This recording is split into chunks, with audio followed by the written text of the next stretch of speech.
Hi hello అండి, అందరికీ నమస్కారం. కడిమి లీలా ఛానల్కి స్వాగతం అండి. కడిమి లీలా ఛానల్ని సబ్స్క్రైబ్ చేసుకోండి. ఇప్పుడైతే చక్కెర పాకం కొబ్బరితో చేద్దామని అనుకుంటున్నాము. దానికి కావాల్సినటువంటి పదార్థాలు చక్కెర, కొబ్బరి అన్నమాట. ఇప్పుడైతే చక్కెరని పాకం పట్టేసుకుందాము. గ్యాస్ మీద ఒక బౌల్ పెట్టేసుకొని 1 కప్ షుగర్, నేను 1.5 కప్ వేసుకుంటున్నాను. షుగరు 1.5 కప్పు షుగర్ వేసుకున్నామండి. ఇప్పుడు కొన్ని వాటర్ వేసుకున్నాము.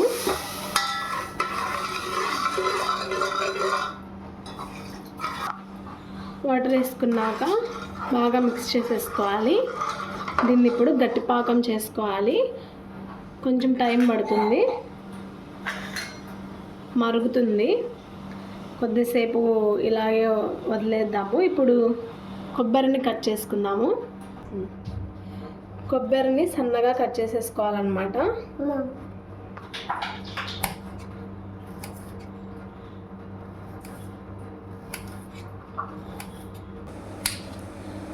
ఈ విధంగా సన్నగా కట్ చేసేసుకోవాలన్నమాట. పాకం అయితే మసులుతుందండి. ఇలాగే ఒక 10 మినిట్స్ ఉడకబెట్టుకోవాలి, గట్టి పాకం అయ్యేంత వరకు.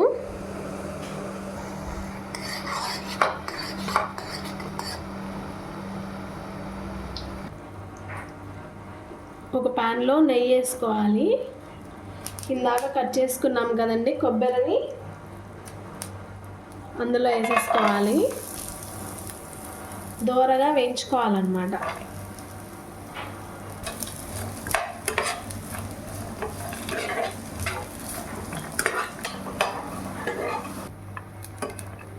చూడండి, ఇట్లా దోరగా వేపేసుకోవాలి.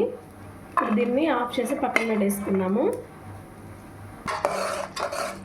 పాకం చూడండి ఎంత బాగుందో. ఒకసారి చెక్ చేసుకుందాము. నార్మల్ వాటర్లో చూడండి, మనం ఎక్కడ వేసామో అక్కడే ఉంది. సో ఇప్పుడు రెడీ అయినట్టు అనమాట. ఇలా అయితే రెడీ అయిపోయినట్టు. నార్మల్గా ఉంటే కొంచెం పలచాని పాకం అయితే స్ప్రెడ్ అయిపోతుంది. చూడండి, ఇలా ముద్దలాగా అయిపోయింది. ఇలా సౌండ్ రావాలి. ఇప్పుడు ఇది రెడీ అయిపోయినట్టు, పాకం రెడీ అయిపోయినట్టు. ఇప్పుడు ఇందాక మనం వేయించుకున్న కొబ్బరిని యాడ్ చేసేసుకుందాము. ఇప్పుడు మనం పాకం ఇందులో వేసుకుంటాం కాబట్టి ఈ ప్లేట్కి ఆయిల్ అప్లై చేసుకుందాము. ఆయిల్ అయినా నెయ్యి అయినా ఏది ఉంటే అది అప్లై చేసుకోవచ్చు. మొత్తం ఇలా చుట్టూ అప్లై చేసేసుకోవాలి.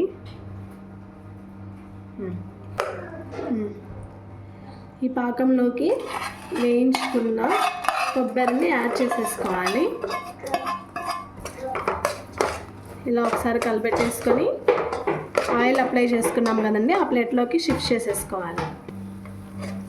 ఇలా ఇందులోకి షిఫ్ట్ చేసేసుకోవాలి. దీన్ని ఇప్పుడు ఫ్యాన్ కింద ఒక 10 మినిట్స్ పెట్టుకుందాము.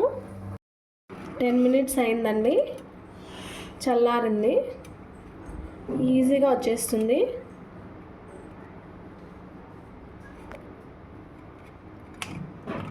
ఆరిన తర్వాత ఈజీగా వచ్చేస్తుందండి. ఎంత బాగా వచ్చిందో చూడండి. స్నాక్స్ లాగా పిల్లలకి చాలా ఈజీగా టేస్టీగా ఉంటుంది. ఒకసారి మీరు కూడా ట్రై చేసి కామెంట్ సెక్షన్లో కామెంట్ చేయండి. ఇప్పుడైతే దీని టేస్ట్ చూద్దాము. చాలా బాగుంది టేస్ట్ అయితే, సూపర్గా ఉంది. మీరు కూడా ట్రై చేసుకొని కామెంట్ చేయండి.